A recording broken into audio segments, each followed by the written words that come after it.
नमस्कार मित्रों, मैं डी के चौधरी आपका अपने यूट्यूब चैनल ज्ञान आकृति में स्वागत करता हूं। आज हम लोग पढ़ेंगे बाबूराम सक्सेना से प्राक कथन। जैसा कि आप लोग का कमेंट आया है कि सर व्याकरण में हम लोग शुरू से पढ़ा जाए, पहले प्राक कथन से, फिर संज्ञा, फिर संधि, तब समास जाके पढ़ा जाए। इस प्रकार से हम लोग पढ़ेंगे। तो आज हम शुरू करते हैं व्याकरण। व्याकरण की उत्पत्ति कैसे हुई?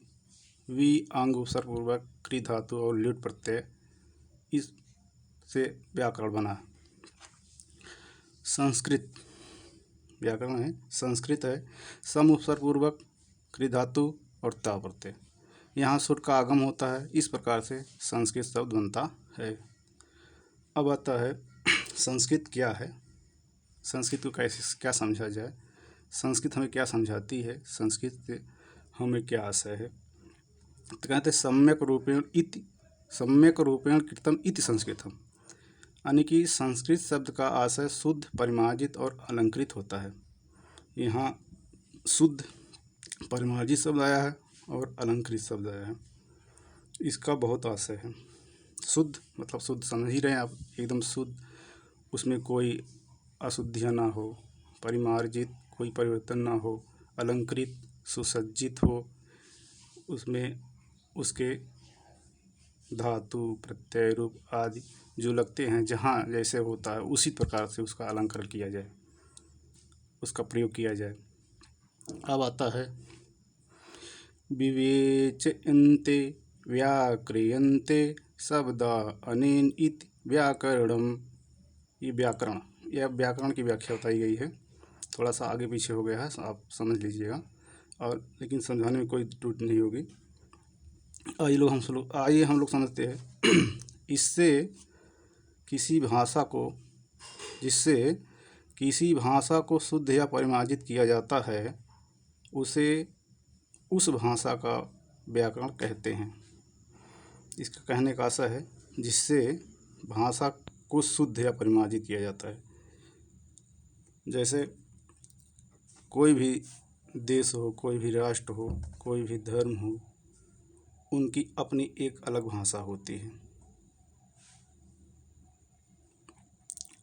उसमें भाषा का व्याकरण जो होता है शुद्ध, सुसज्जित रूप से प्रयोग किया जाता है।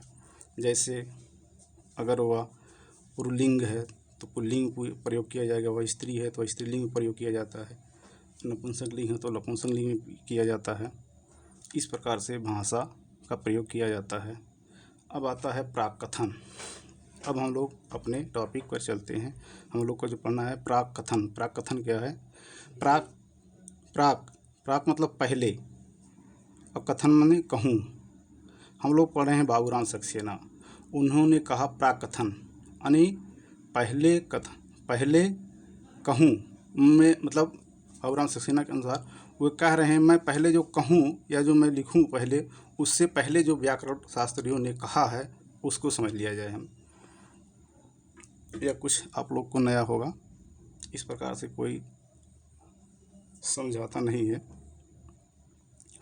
जैसे कहा गया है व्याकरण शास्त्र जितना विस्तृत और सूक्ष्म अध्ययन संस्कृत भाषा में हुआ है, उतना अन्य किसी भी भाषा में नहीं। इसका मतलब जितना अच्छा प्रयोग हमारे संस्कृत में हुआ है, उतना अच्छा प्रयोग और किसी भाषा में नहीं। ना हिंदी में हुआ है, ना इंग्लिश में हुआ, ना उर्दू में, अदर और कहीं भी किसी भाषा में इतना अच्छा प्रयोग नहीं हुआ है। फिर कहा व्याकरण को साम वेद का मुँह कहा जाता है। व्याकरण जो है सामवेद का मुँह कहा गया है। वैदिक युग से ही शब्द की मीमांसा की ओर भारतीय मनुष्यों की बुद्धि दौड़ती रही। यहाँ कहा गया है व्याकरण वैदिक युग यानी बहुत पुरान, बहुत पहले से ही, वैदिक काल से ही जो कहा गया है, वैदिक युग से ही, वैदिक काल से ही मीमांसा यानी शब्द की जो मीमांसा है वह भारतीय मनुष्यों यानी कि ऋषि मुनियों, मनुष्यों यहाँ ऋषि मुनियों संबंधित है, जो प्रयोग करते थे, उनकी बुद्धि जो है दौड़ती रही है। उच्चारण पर विचार करने वाले वेदांग शिक्षा के प्रतिपादन के लिए प्रतिशाखाएं की रचना हुई। इसके उपरांत यास्क मुनि ने शब्द निरुक्त संबंधित महत्वपूर्ण ग्रंथ निरुक्त प्रस्तुत किया। यास्क मुनि हैं एक, उन्होंने निरुक्त ग्रंथ को प्रस्तुत किया है। फिर यास्क ने ही सर्वप्रथम शब्दों की चतुर्विध विभाजन भी किया। यास्क महोदय ने ही चतुर्विभाजन, जैसे में नाम है, आख्यात है, उपसर्ग है, निपात है को स्थापित किया है। अब यास्क का समय क्या रहा? बाबूराम सक्सेना के अनुसार उनका समय लगभग 800 ईसा पूर्व से माना जाता है, उनका। फिर तैत्तिरीय संहिता के अनुसार मित्रों, इसमें मुख्य जो क्वेश्चन बन रहा है प्राक-कथन में, वही हमने रखा है, और तो बहुत विस्तार है, उसको लिखा नहीं जा सकता। यहाँ पे लिखा क्यों नहीं जा सकता है? पढ़ाते समय वीडियो बहुत बड़ी हो जाएगी, लेकिन जो मुख्य है टॉपिक, वही हम रख लिए हैं, और उसको हम क्वेश्चन के माध्यम से भी बनाए हैं। तैत्तिरीय संहिता के अनुसार एंग व्याकरण ही सर्वप्रथम व्याकरण है। अनेक कहने का मतलब है, तैत्तिरीय संहिता के अनुसार जो एंग व्याकरण है वो सर्वप्रथम व्याकरण है, सबसे पहला व्याकरण है।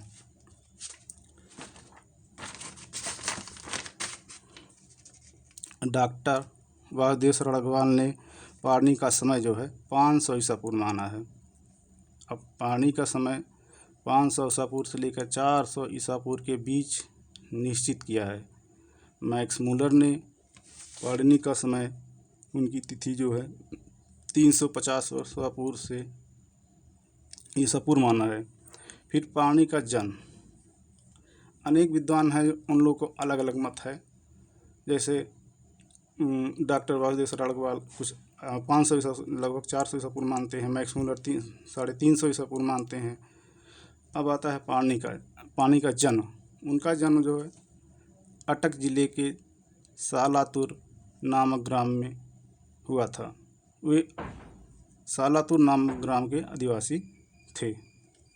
पतंजलि का महाभाष्य के अनुसार, पतंजलि अपने महाभाष्य में लिखते हैं कि उनकी माता का नाम दाक्षी था। और कथा सरित सागर चतुर्थ तरंग की कथा के अनुसार उनके गुरु वर्ष या उपवर्ष, उनका कथा सरित सागर के अनुसार उनके गुरु कौन माने जाते थे? वर्ष या उपवर्ष। और उनकी मृत्यु एक बाघ के हाथ हुई थी। अब इनकी मृत्यु कब हुई थी? उनका समय जो है त्रयोदशी इसी तिथि पर व्याकरण विद्वान लोग पठन पाठन का कार्य नहीं करते हैं। मित्रों, जिस दिन उनकी मृत्यु हुई थी त्रयोदशी के दिन, उस दिन अध्ययन अध्यापन का कार्य कोई नहीं किया जाता है, तथा वह कार्यालय भी बंद रहते हैं। उस दिन कोई कार्य भी नहीं किया जाता है। अब पाणिनि ने अष्टाध्यायी लिखा।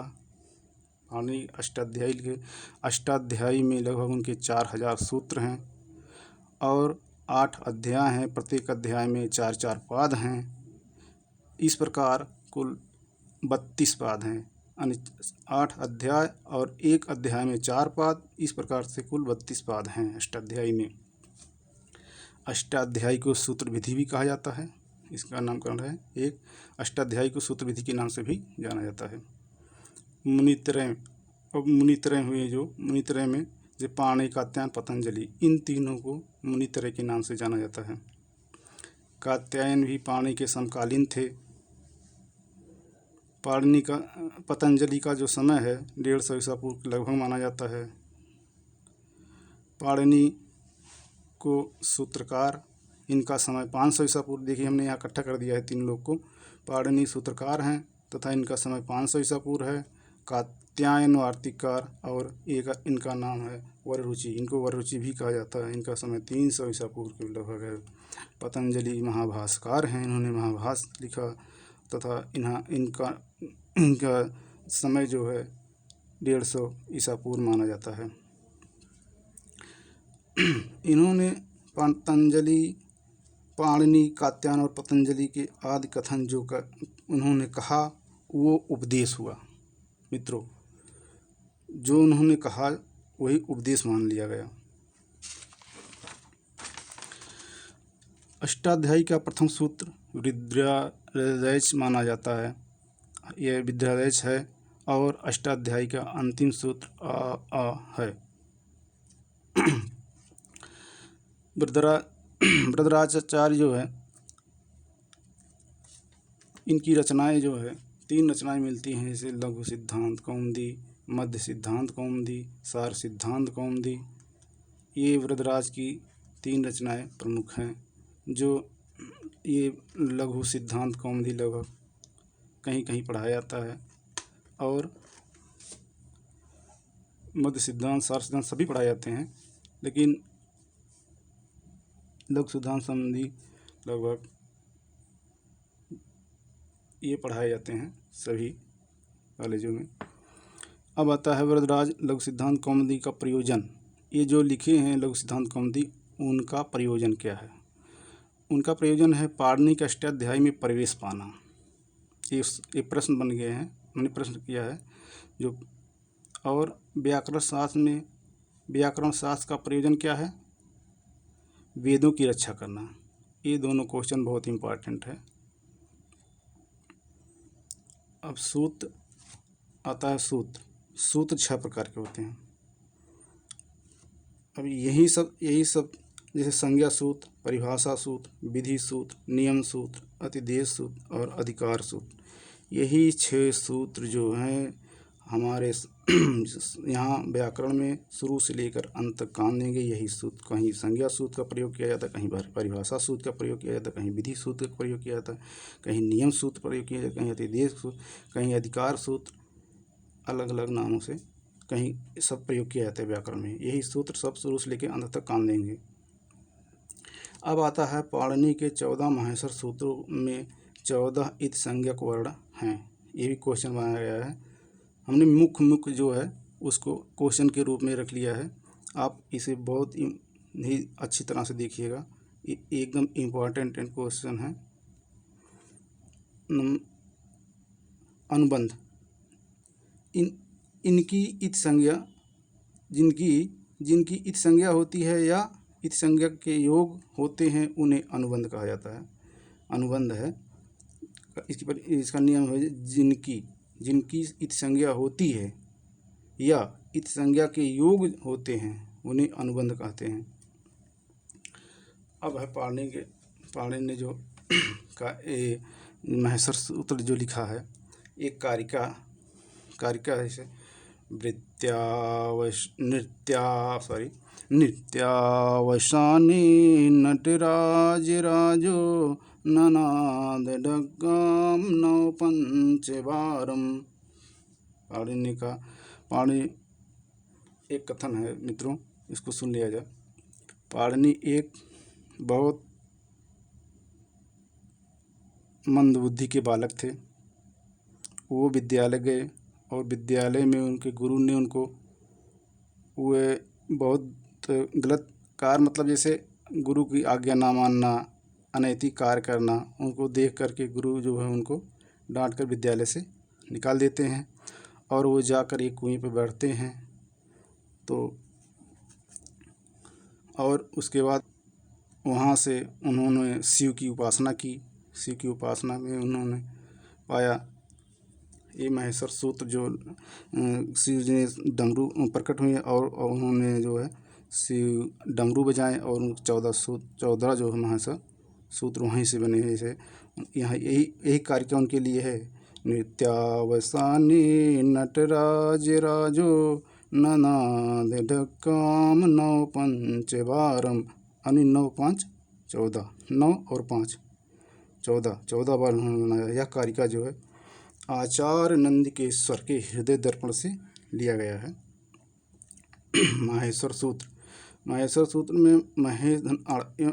में कहा जाए तो अण प्रत्यय का विधान हुआ है। माहेश्वर सूत्र 14 इस प्रकार से हैं, जैसे अयूण है, रिलीख है, एयोंग है, एवच है, एवरट है, लण है, यमंगल नम है, झभय है, गणदस है, जब गणदस, कप चट तव कपय सर हल इस प्रकार से 14 माहेश्वर सूत्र हैं।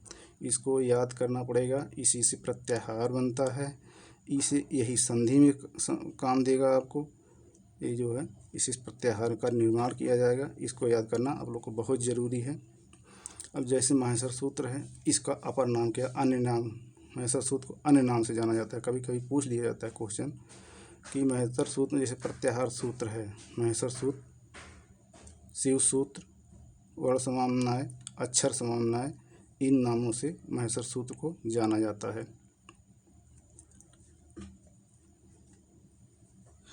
मित्रों, इसमें क्वेश्चन बनने वाले हमने अधिक से अधिक क्वेश्चन बना के आपको दिया है। आप इसको एक बार ना समझ में आए, 2 बार 3 बार देखिएगा। और इसमें हमने बहुत इम्पोर्टेंट क्वेश्चन को रखा है। ज़्यादातर पढ़ाने को हमने प्रश्न के माध्यम से ही किया है।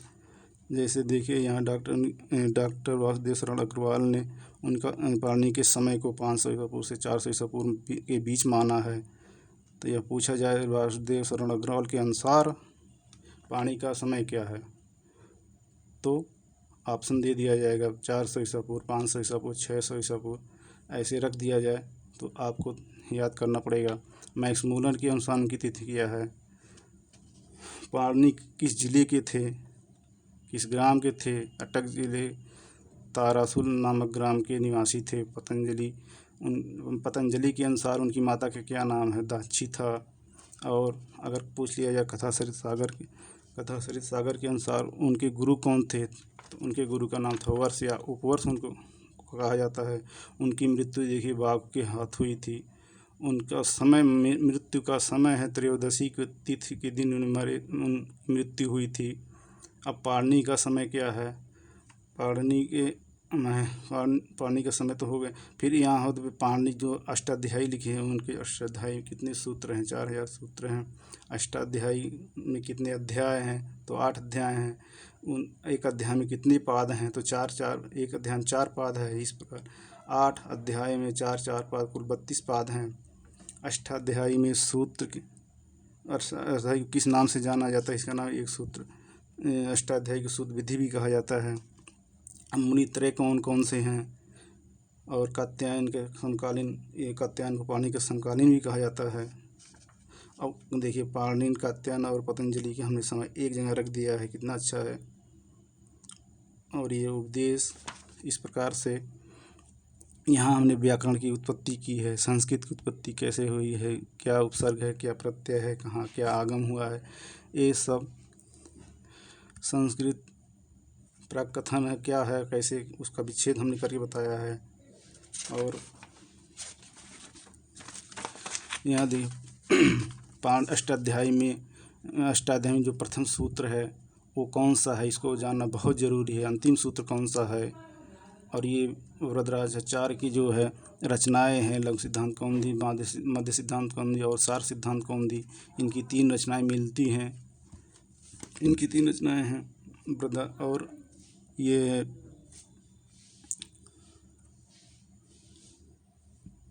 अब यहाँ देखिए क्वेश्चन ये बना है, लघु सिद्धांत कौमुदी का प्रयोजन क्या है। वरदराज के अनुसार लघु सिद्धांत देखिए पाणिनि अष्टाध्यायी में प्रवेश पाना है, और ये व्याकरण शास्त्र प्रयोजन वेद की रक्षा करना है।